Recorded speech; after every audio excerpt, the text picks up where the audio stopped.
का जो दूसरा प्रोजेक्ट है आपके संसदीय क्षेत्र में लॉन्च हो रहा है, क्या कहेंगे?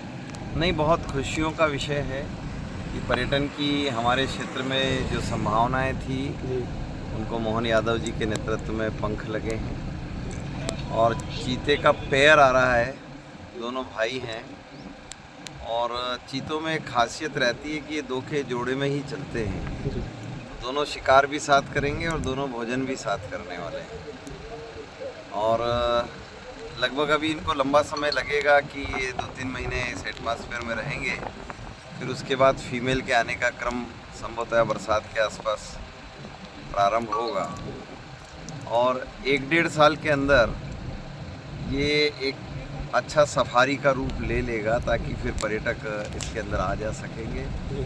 बहुत सुंदर व्यवस्थाएं की है। लेपर्ड को इन्होंने अपोजिट डायरेक्शन में ट्रांसफ़र दिया है हमारे यहाँ, क्योंकि लेपर्ड भी बड़ी संख्या में इस गांधी सागर सेंचुरी के अंदर हैं और मैं समझता हूँ कि एक खुशनुमा माहौल है संसदीय क्षेत्र के लिए कि लगातार हम जो पर्यटन की संभावनाओं पर काम कर रहे हैं उसमें आज एक बड़ा माइलस्टोन ये माननीय मोदी जी का जो ड्रीम है उसको माननीय प्रदेश के मुख्यमंत्री जी ने बखूबी आगे बढ़ाया और समयबद्ध तरीके से जब हमें भी बताया मुख्यमंत्री जी ने तो हमारे मन में भी बड़ी खुशी थी कि यहाँ पर चीते के आने का क्रम प्रारंभ हो गया है।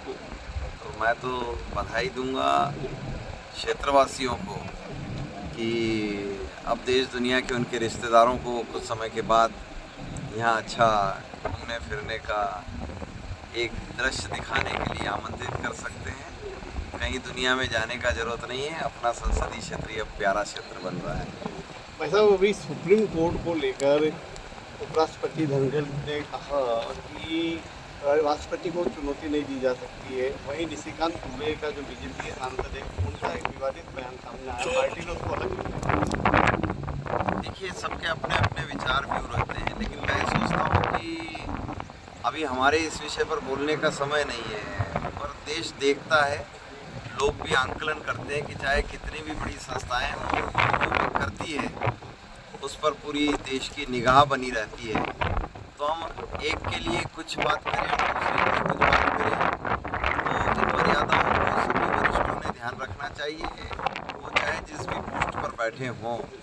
और इसीलिए लोगों को जिस संस्था पर विश्वास है वो विश्वास बना रहे, ऐसा विश्वास भी उन्हीं संस्थाओं ने प्रकट करना चाहिए। ये विधायिका और न्यायपालिका की टकराव की स्थिति बन, मैं इसे टकराव तो नहीं कहता हूँ, ये मैं समझता हूँ कि हम अपनी चीज़ों को और माइक्रो लेवल पर एक दूसरी संस्थाएं जब डिफाइन कर रही है तो उसमें से अच्छे रिजल्ट ही आएंगे।